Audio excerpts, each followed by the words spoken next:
Happy Monday, one and all. This is the Lions Grid. I am your host, Kevin Marhani, and we are today recapping the Lions' Week 18 victory over the Green Bay Packers. Now, obviously, this win could have been a little bit more meaningful for the organization if the Seahawks hadn't beaten the Rams earlier in the day. That would have meant the Lions would have secured the seventh and final spot in the NFC playoffs. Unfortunately, the Seahawks did get the win, and so they're in. There are a lot of different things that could have happened throughout the season that would have allowed the Lions to make the playoffs. But regardless of that, um, I think there's still a lot to be proud of with the Lions this season. A lot to intrigue you as we move into the 2023 season. I think really we'll start a little bit today just talking about the game in general. Talk a little bit about what comes next, and then, I'm not sure how many additional episodes of the Lions Grid we'll do until we start getting into the preseason for the 2023 season. And by preseason, I mean the draft, free agency, all that good stuff. Um, as you know, this may be the final episode or one of the final episodes of the 2022 season. I think I want to do at least one, maybe two more episodes after this, just to talk about players that I'd like to see the Lions target in the draft and free agency here initially, um, and maybe put a nice bow over the season at the end of the season. But we'll see how it goes. I am not making any guarantees right now. But this is the Lions Grid. We are coming to you live on YouTube, Facebook, Twitch, and Twitter. If you're a fan of the show and want to help us grow, please do like, subscribe, and follow on whichever channel is your preference. It's the best way to support us, and it means a lot. So thank you for anybody who's watching this live or tuning in after the fact. Again, Lions get that win, a rare win at Lambeau. I was off with my math yesterday. I went back and looked at all the results since my birth year of 1990. And since 1990, and that is now 32 years, the Detroit Lions have won 6 games now at Lambeau Field. I thought it was only 3. They had 3. They had 2 others I didn't know about. And of course, they got the win last night, even though I chose the Packers. I'll be honest, I chose the Packers. Like I said, historically, statistically, you'd think the Packers get that win. I know the media, a lot of people in the media chose the Packers to win. It's Aaron Rodgers at home with a chance to go to the playoffs. You'd think they'd get the win. They didn't. And so, this win, I think, meant a lot for the Lions. Dan Campbell, as it says in the title of the video, he had the quote of either we were making the playoffs or they were going home, or they aren't. They definitely did. They came out very motivated. There was the thought that some people had that it was unfortunate the games were being played. The Seahawks game was being played before the Lions game because then the Lions may come out flat. No issue with that. It took them a little while to get the offense going, but I mean, when it's 21 degrees outside, that can happen. Jared Goff doesn't have the greatest record when it comes to playing outside in cold weather.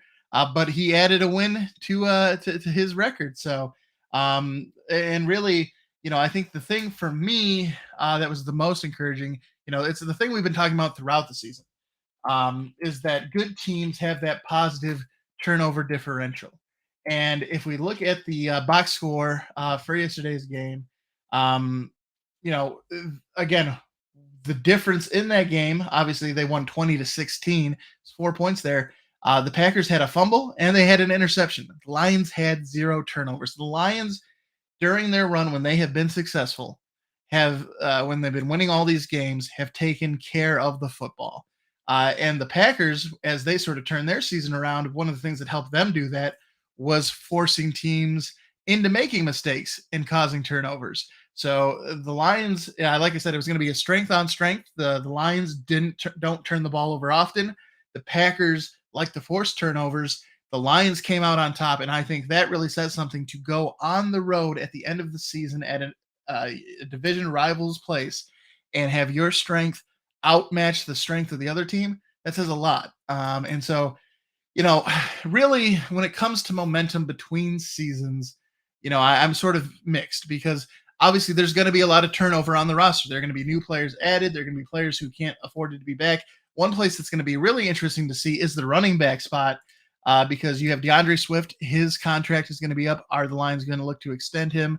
Can they extend him? How much money is he going to look to get?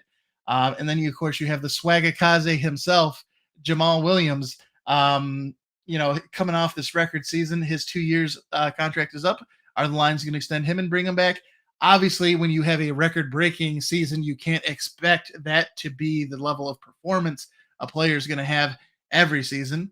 Uh, but I'd love to see Jamal Williams back. I'd love to see DeAndre Swift back if they can get him back without having to pay too much.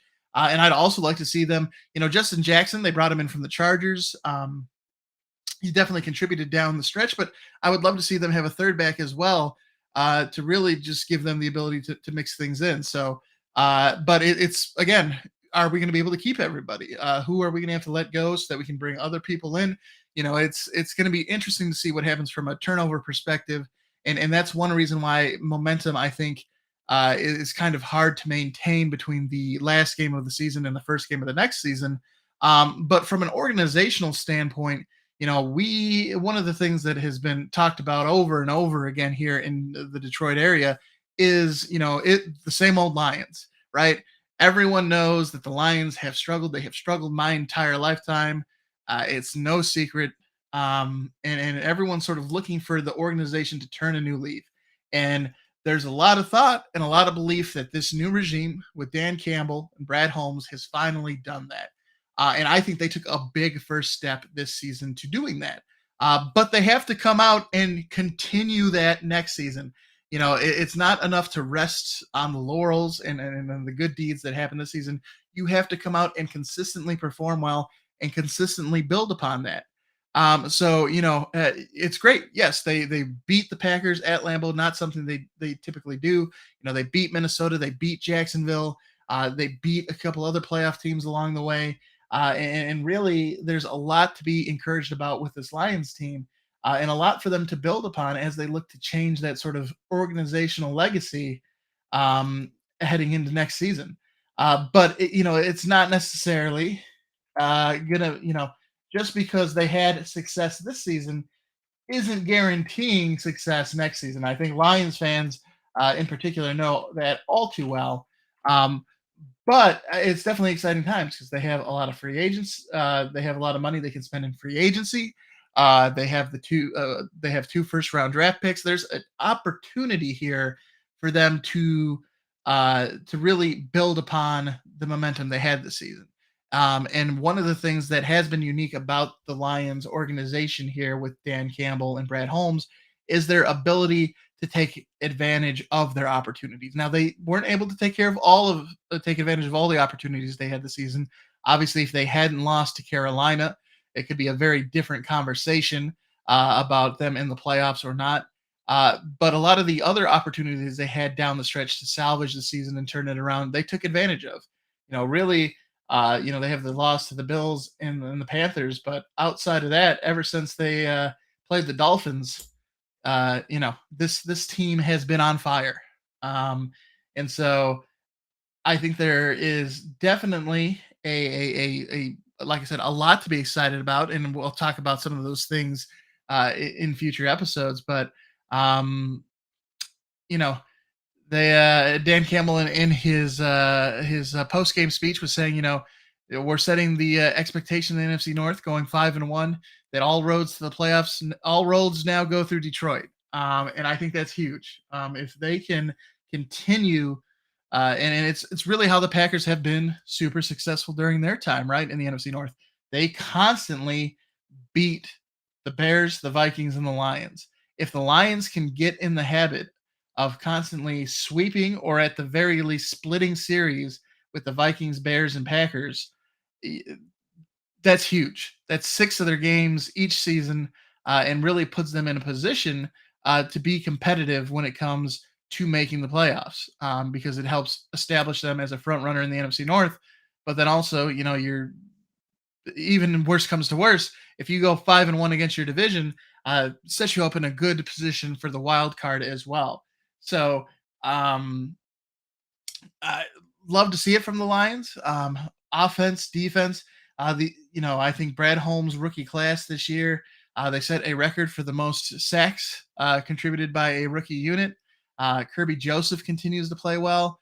And again, these players are playing well this season, and they'll have a chance for growth and progression here in this offseason. And that's what we need to see. We need to see them take that next step. It's great that they were able to contribute, but the way that you really kill this same old Lions narrative is you don't have a sophomore slump. You have these players get even better heading into next season, and then you add in other rookies who can contribute on the fly, and that would be something that we haven't seen from the Detroit Lions, something that historically they have not done, and would really signify a change in the organization and the way they conduct themselves. And I think, obviously we've been talking so far a lot about the Lions and what this win means for them. But I think another interesting thing that is going to impact the Lions' ability to compete in the NFC North is what this win possibly means for the Packers.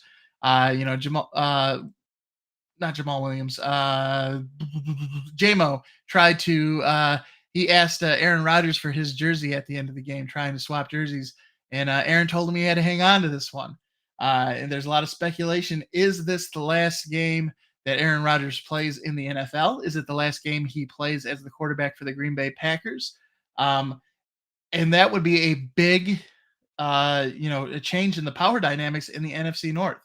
As a Packers fan, I realize that the Packers have been a extremely lucky organization. You went from having a NFL Hall of Fame quarterback in Brett Favre to having a Hall of Fame quarterback in Aaron Rodgers. And then those were your two quarterbacks back to back. Very fortunate. Now, the only other team I can think of that came close to that was the Colts when they had Peyton Manning and then Andrew Luck. Obviously, Andrew Luck got hurt and he wasn't able to. He decided to step away from the game and not continue playing, as opposed to putting himself under risk and causing long-term damage. But that's the closest I can think of where you've had two back-to-back Hall of Fame caliber quarterbacks in an organization. Everywhere else, there's usually a struggle to find that next guy. And the Packers have been very lucky. Like I said, Brett Favre, Aaron Rodgers, and Packers fans certainly have enjoyed dominance over the NFC North. The Packers have been fantastic. If you look at the all-time records in their rivalry games between the Vikings, Bears, and Lions, the Packers have a lead in all of those, and a large part is because of the dominance the Packers have had since the early 90s over the NFC North. Certainly the Bears and the Vikings at points have jumped up there. It'd be nice. Hopefully next season we can talk about a potential NFC North title win for the Lions. But the Packers have really been they've been the team in the NFC North. And last night's victory, the Lions could have dealt a death blow to the Packers as we know them. And as a Packers fan, I will also say I'm at the point where I'm like, shit or get. All right. I'm very thankful to Aaron Rodgers for what he has done for the Packers, getting that Super Bowl. It's been a pleasure to watch him. But he's gotten kind of crazy. He's gotten kind of needy. In the last few off seasons, it's been sort of a hostage situation with him where he knows he has the organization at a disadvantage, and he's sort of taking, he's sort of really tightening the screws at times and making things difficult. But at the same time, in the same breath, the Packers organization has made a lot of moves throughout the year, getting rid of players that I haven't agreed with either, and they definitely have not invested heavily in the weapons for Aaron Rodgers. Their backfield is good with Aaron Jones and AJ Dillon. But I mean, Christian Watkins, I think he has obviously an opportunity to grow into the next elite number one wide receiver for the Packers if Aaron Rodgers does stay. But when Alan Lazard is your current number one receiver, you have problems because I maintain that Alan Lazard would not be on any other NFL team other than the Packers. He is not particularly talented. Only reason he thrived was he had Aaron Rodgers throwing him the football. And again, I don't see him being on any other team in the NFL except for maybe the Giants, who also don't have any receivers. Like, he is there because there's no other bodies to put out there. And it's just saddening. So I think it's equal parts as a Packers fan for myself that that the organization hasn't made taken advantage of having Aaron Rodgers. They haven't made the most out of the talent they had there in the time they've had, or sorry, of the time they've had with them. And then from the other side too, I think Aaron Rodgers has kind of worn out his welcome a little bit in Green Bay. He's he isn't making things easy. So I'm hopefully this brings up the start of a new era in Green Bay, whether it be the Jordan Love era or if they're try something else. I'm not sure where the Packers go from here, but I think as a Packers fan myself, I can say I'm ready for something new. And if you think it's weird, well, hey, there's a Packers fan doing a Lions uh, podcast. What is up with that?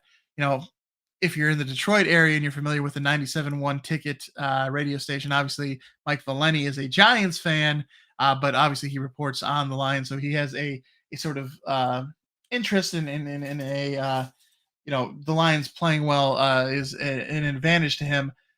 Obviously, I joined the Lions grid with Joe Wilmot back in the day when we first started. My buddy from high school. When the Lions grid first started, I joined him on the program, and so yes, I was a Packers fan, but he was bringing me in because I know football and was bringing me in to really sort of talk about football, and about the NFL in general. So it's been fun to continue the ride here and into this season and sort of solo. And one of the things that talking about Detroit football these last few years has done has sort of it's converted me slowly into being a fan of the Lions. I actively root for the Lions now. Even though I am a Packers fan, I want to see the Lions do well. It makes for more interesting shows here on the Lions grid. But also, when you spend enough time, um, enough time watching and talking about an organization, it turns out to the point where you have a vested interest. So I'd love to see the Lions again come out next season, and I think they should have a very good opportunity to compete for their an NFC North title. And I think they may have ended an era when it comes to what the Green Bay Packers and Aaron Rodgers are doing with this win at Lambeau. Um, Big win. Obviously it could have been a little bit bigger, like we talked about, if the Seahawks hadn't won in overtime against the Rams, and there were some just terrible calls in that game too, which is frustrating. But you know, you, it's hard enough to blame the referees in your own game for the outcome of a game, let alone blame the referees in a different game for you not making the playoffs. There were a lot of things the Lions could have done throughout the season that could have had, impacted the outcome and their ability to make the playoffs. There were a lot of things that could have happened too in the NFL that could have helped them out. Like if the Commanders hadn't tied that game with the Giants earlier in the season, the Lions would have been in with the win they got last night. So there were a lot of different scenarios. Again, I was never expecting the Lions to make the playoffs this season. I was very happy that they were able to turn things around. And I think a lot should be said about their what is it? It's what was the stretch? It was 1, 2, 3, 4, 5, 6, 7, 8, 9, 10. So it was an 8-2 down the stretch. In their last 10 games, they're 8-2. And that's huge. Now, if they'd gone 9-1, they would have, I think, made the playoffs. It would have definitely given them their best chance. That game against Carolina was certainly ugly. But yeah, I'm not disappointed with where the season ends, and really, I'm optimistic, and hopefully, you know, I think the biggest difference between the Lions and the same old Lions this organization can show us next year is the ability to continue to take advantage of their opportunities. Now, obviously, no team is going to be perfect. No team is going to be able to cash in on everything. But during this 8-2 run over these last 10 games, the Lions more often than not were able to take advantage of the opportunities they had before them. And so to continue to see that in 2023 would be fantastic. And I think that's really how, if you can do that across multiple seasons and more often than not cash in on the opportunities you have, that's really going to be how this team can kill that same old Lions narrative and really establish themselves as a contender and really, I mean, they came out here and they showed they got that dog in them. So it's going to be interesting to see, who all is able to be brought back through free agency, what new pieces are added, and really what the limit will be for that new team because this Detroit Lions team finishing 9-8 for the 2022 season really showed that they aren't the same old Lions. So as an organization now, you've had a season where you had a team that stepped up and is trying to make that organizational, that cultural change. You need to follow it up next season with the same sort of momentum, the same sort of drive, the same sort of physicality that they had, and it's going to be interesting because Jared Goff had an outstanding season. He was outstanding during these last 10 games, possibly and arguably the best QB in the NFL over that time. It's going to be interesting to see if he can, what level and if he can also play at this level next season, maintain it because he hasn't been turning the ball over, hasn't thrown an interception in like 16 games or something like that. It's crazy. If he continues to play at the level he does, and they are able to add some more talent on the defense, more starters through the draft and free agency, I, you know, the NFC North title is definitely not out of reach. They proved it. They went 5-1 this season in the division. Um, get off to a better start than the 1-6 start, and they're it's going to be a very interesting season. So certainly excited. Like I said, we will do a couple more episodes before the end of the year, taking a look at some early free agency things and maybe take a look at some of the early mock drafts and things like that before we close out the 2022 season. And of course, we'll be back when we start up with free agency and the NFL draft for the 2023 season. So I'm Kevin Marhine. This is the Lions Grid. You can follow us for those couple remaining episodes in this season on YouTube, Facebook, Twitch, or Twitter. And then we'll be back again next season as we take a look at the 2023 season. But it was not as good of a year as it could have been, but I think one certainly that the Lions shouldn't be ashamed of, one they should feel positively about, and one that has left them with a lot of opportunity heading into next season, which hopefully we'll continue to see them capitalize on. Also, I'm terrible when it comes to the pick 'em because, again, I picked the Packers last night and they were wrong. And I think I did honestly finish the season only picking 2 of the 17 games correctly for the Lions. So hopefully next year I can do better, have a better finger on the pulse, or maybe not play it as conservatively by going by the numbers. But we'll see. We'll see. Anyways, that'll do it for today's episode. Again, whether you're watching live or tuning in to watch the recording, I just want to thank you for supporting the Lions Grid. It means a lot, and we'll catch you during the next episode. Again, I think we'll probably do at least one more, again, taking a look at some of the free agent targets and draft targets for the Lions, and then maybe possibly do another one after the Super Bowl, just to put a nice bow on the end of the season and sort of tide you over until we can come back once we start with off-season activities for the 2023 season. I'm Kevin Marhine. This has been the Lions Grid. We'll catch you during the next episode. Have a fantastic evening, everybody. Bye-bye.